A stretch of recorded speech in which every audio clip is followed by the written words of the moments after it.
Alhamdulillahilladzi domina sa'adata fid dunya wal akhirah liman amana wa amila amalan sholihan. Asyhadu an la ilaha illallah wahdah la syarikalah wa asyhadu anna Muhammadan abduhu wa rasuluhu alladzi la nabiyya ba'dah amma ba'du. Ikhwatu iman rahimakumullah yang berbahagia, membaca Al-Fatihah di dalam salat hukumnya wajib. Karena membaca Al-Fatihah di dalam salat menjadi syarat sahnya qiyam.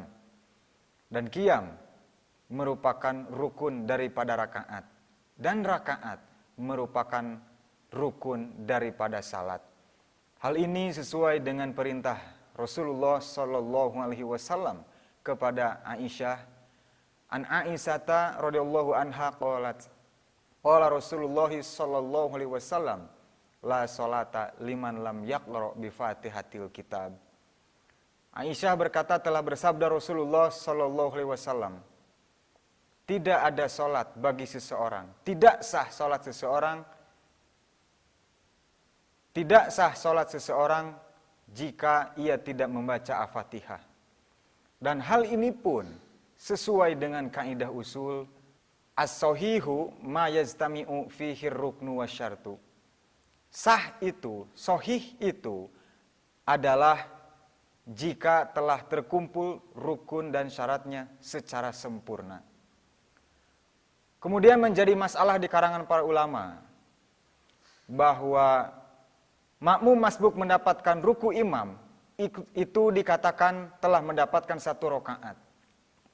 Hal ini berdasarkan dalil dari Zaid bin Wahab, aku masuk bersama Ibnu Mas'ud ke masjid. Sedangkan kaum tersebut sedang ruku, maka kami pun ruku. Kemudian berjalan sampai masuk kepada kaum tersebut. Ketika mereka bangkit dari ruku, kami pun ikut bangkit bersama mereka. Maka tatkala mereka selesai dari salat, aku berdiri untuk menyempurnakan salatku. Kemudian Abdullah berkata, salat engkau itu telah sempurna. Ikhwatu iman rahimakumullah, ternyata hadis ini tidak luput dari kedoifan. Karena di dalam hadis ini mengandung kerukakahan, kekacauan. Apa itu kekacauannya? Yaitu mana mungkin Ibnu Mas'ud, seorang sahabat Rasulullah sallallahu alaihi wasallam, sekaligus ulama besar di kalangan para sahabat, mengamalkan amalan yang salah. Apa itu amalan yang salahnya? Pertama, Zaid bin Wahab mengaku bersama Ibnu Mas'ud ruku sebelum masuk saf. Yang kedua, dalam keadaan ruku diteruskan dengan berjalan jauh sebelum masuk kepada saf tersebut.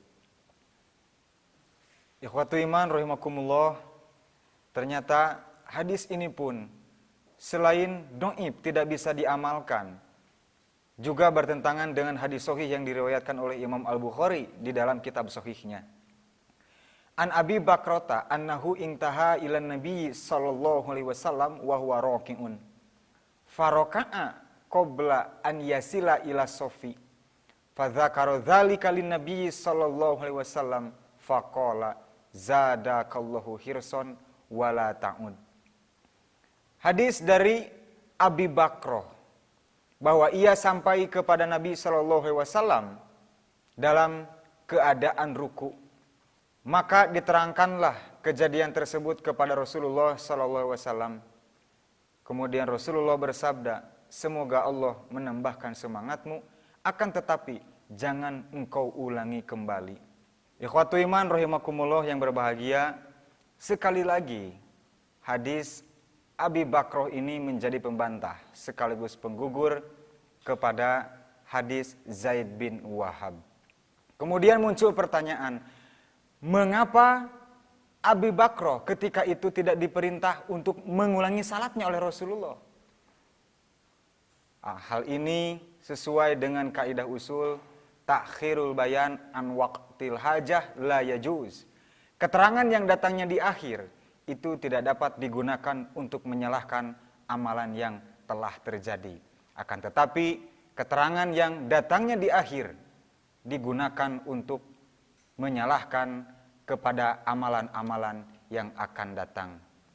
Ikhwatu iman rahimakumullah, maka dapat disimpulkan, pertama, memulai salat dengan takbiratul ihram, kemudian ruku dengan berjalan jauh sebelum masuk saf, maka rakaat tersebut tidaklah sah. Kedua, jika seseorang tertinggal jumlah rakaat, maka ia memiliki kewajiban untuk menambah dan menyempurnakan jumlah rakaat yang tertinggal. Demikian yang dapat disampaikan. Wa'afu minkum. Wassalamualaikum warahmatullahi wabarakatuh.